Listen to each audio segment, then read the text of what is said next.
Таксигаар хүн зөөж явахдаа шоронгийн аргаар олон хүнийг дээрэмджээ. Сүхбаатар дүүргийн цагдаагийн хилцээний ажилтнууд таксиндаа суусан эмэгтэй зорчигчдыг дээрэмдэж хүчирхийлдэг нэгэн аюултай этгээдийг баривчилжээ.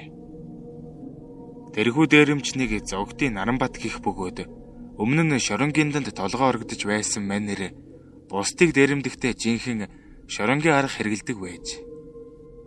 Тэрбээр сүүлийн нэг жилийн дотор таксиндаа суулгасан 3 жипсгүй хүчиндэж 10-аад зорчигчийг дээрэмдсэн байна. Таксинд нь сууж дөөнд хүчндүүлсэн эргэн Д.А.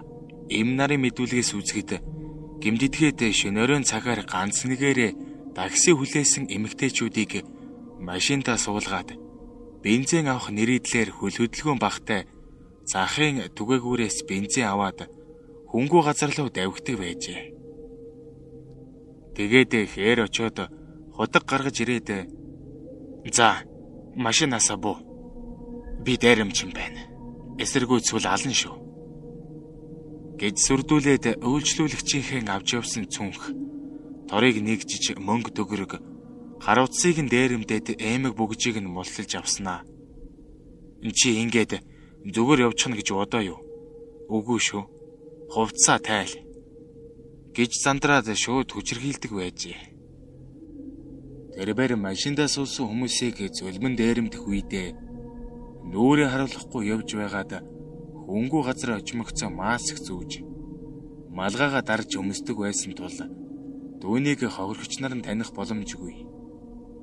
Заримдаа тэр хохирогч нарыг айлгахдаа "Би цагаандаа гарсан алуу орчин байна. Арын багаачинд энэ машины жолоочийг халаад хийчихсэн байгаа" гэж төвчөндөг байсан бөгөөд хохирогч даваа цэцэг Сүхбаатар дүүргийн прокурорт өгсөн мэдүүлэгтээ жолооч бензин авна гээд тасхны овооны колонк руу эргэж 1000 төгрөгөнд бензин авсан. Тэгээд зайдуу очоод над руу хар ишдэг хотго тулгаад "Мөнгө өгөхгүй бол чамайг 70 давхарт аваач алан шүү" гэж хэлсэн. Би дөрөвчөө гаргаж 3000 төгрөг өгтөл бүх мөнгөө өг гэсэн. Тэгээд би өөрд явж байсан 50,000 төгрөгөө бүгдийг өгсөн. Тэгтэл нөгөө жолооч миний хуруунаас бүгжийг минь мулталж авсан. 40,000 төгрөгийн үнэтэй бүгж байсан юм л да. Дараа нь тэр өөрийнхөө суудлыг аргаш хэвтүүлээд "Нааша ирээд хэвт" гэж хотго тулгасан. Би айхтаа сандал дээр нь суухад тэр халааснасаа бэлгэвч гаргаж ирээд надтай биелгийн ажил хийсэн. Тэгээд буухтаа арийнхаа багаажийг онгойлгоод "Чи үүнийг харах уу" гэхэд нь 4 хүн халаад хийчихсэн гэж байсан болохоор нь би айгаад зүгтчихсан гэж хэлжээ. Зогтын Наранбат иймэрхүү байдлаар олон хүнийг дээрэмдэж баз хүчнэжээ. Тэрбээр мөрдөн байцаалтанд мэдүүлэхдээ зарим хүүхнийг зүгээр дээрэмдээд явуулчихмаар байсан чи ирэмээ ажил хийх дур хүрээд байдаг байсан юм л та. Гэхдээ яаж зүгээр явуулах вэ? Тэгээд 3 хүүхнийг хүчнэсэн үнэн. Зарим хүн ингэж хүчнэсэн хүнээ ихэвчлэн цааш нь харуулдаг. Харин надад тэднийг алах сонирхол төрж байгаагүй. Тиймээс зарим нь надад баярлалаа гэж хэлээд явдаг байсан гэж хэлжээ. Манер Дорногов аймгийн Харьяат бөгөөд нудаг орондоо хийх ажилгүй димийг юурч байхаар Улаанбаатарт очиж дээрэм хий гэж шийдсэн юм байх. Тэгээд л нэг машины сэг олж яваад бузар ажилдаа шуударсан нь энэ. Ер нь сүүлийн үед хөдөөний ажилгүй залуус хотод ирж дээрэм тонуул хийх нь ихсжээ. Тухайлбал саяхан Говьалтай аймгийн Харьяат эрхэлсэн тодорхой ажилгүй Ж Гамбат гих житгээд цагдаагийнханд жигтүүлжээ. Гэхдээ тэр дээр өгүүлсэн Наранбат шиг үйлчлүүлэгчтэй дээрэмддэг таксины жолооч биш. Харин таксины жолооч нарыг дээрэмддэг лөөвөрдөг цагаандаа гарсан этгээд ээж. Манер гар өргөж суусан машиныхаа жолоочоос дөнгөж оронгуу та утсаа өгөөж сим хийгээд ярьчаад өгье гэж яваад тэр чигээр хаалгыг нь онгоолгоод зугтчихдаг байжээ.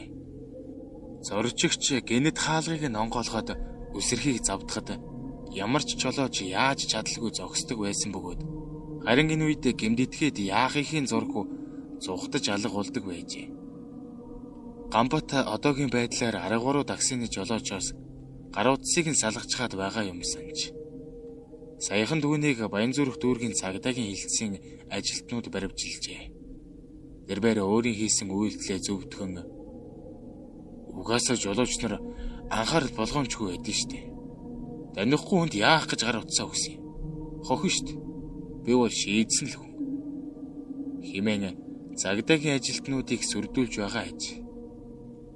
Гэмдэтгээд нь шөнөөрөө гэлтгүүг хэн цагаан өдрөөр хүртэл дээрх аргаар бусдын гар утсыг аваад зүгтчихдаг байжээ.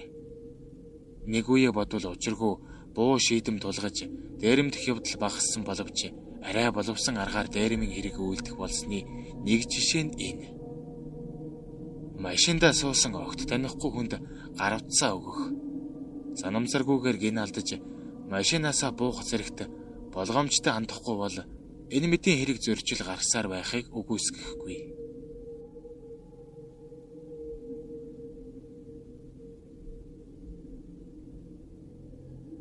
Лөөвөрчин хүүхэнд хамаг байдгаа залдуулахад 100% гэдэг дуу нөлөөлжээ. 1990 оноос хойш ганцхан 8 хийж нилээд хүлдсэн сүрэн тэмдэглэгч 50 гаруй насны эр эдүгээ өөрийн давдргүй зангаасаа болж оюун эрдэнэ гихч завхаа бөгөөд залтай хүүхэнд хамаг байдгаа алдчихад шүүх сэргийлэхээр гүйж яваа ажээ. Сүрэн тэмдэглэлийн эхнэр одоогоос 3 жилийн өмнө нас барсан бөгөөд өнгөрөх жилээ дуустаа гарсан 2 хүн эзэгтэй хандаж та алийн болгон ганцаараа явах вэ? Зайгаа хувааж явах хүнтэй бол гэж зөвлөжээ. Гэвч сүрэн тэмбэрэл зайгаа хувааж явах өөрийнхөө үеийн хөгшнийг олж авахын оронд 30 гаруй насны арх хувааж явах хүүхэнтэй танилцсан нь үнэндээ томалдаа болсон байна. Оюун эрдэнэ нь 18 нас хөрөнгүүтээ лөөврийн хэрэгээр занималдаж явсаар 1998 онд 22 наснда 6 жилийн ял аваад Луусангийн шоронд морилжээ. Энэхүү ялаа эдэлж байх хугацаанд хоригдол хүүхнүүдийг залилсан хэрэгээр 3 жилийн ял нэмүүлээд 2007 онд шоронгоос суллагджээ. Тэрээр сүрэн тэмбэрлийн орон байр, мөнгө төгрөг, машин дэргэнд нь болж дүүнтэй суусан юм санаж. Нэг өдөр сүрэн тэмбэрл найздаа хандаж залуухан хүүхэндээ суух сайхан юм аа. Би залуу насндаа үзээгүй юм аа. Одоо л үзэж байна. Оюун эрдэнэтэй сууснаас хойш би ёстой жаргаж байна да. Гэж томорсон байгаа юм. Гэвч мөнөх залуухан эхнэр оюун эрдэнэ нь дүүнийг нэг л өдөр зусгаруулах шахжээ. Учир нь сүрэн тэмбэрл залуухан эхнэртэй 100% итгээд дүүнд хамаг дүлхүүр мөнгө төгрөгөө бариулдаг байж л дээ. Үүнд мөнөх Гоёлын даашинз киноны 100% гэдэг дууч бас нөлөөлсөн юм байх.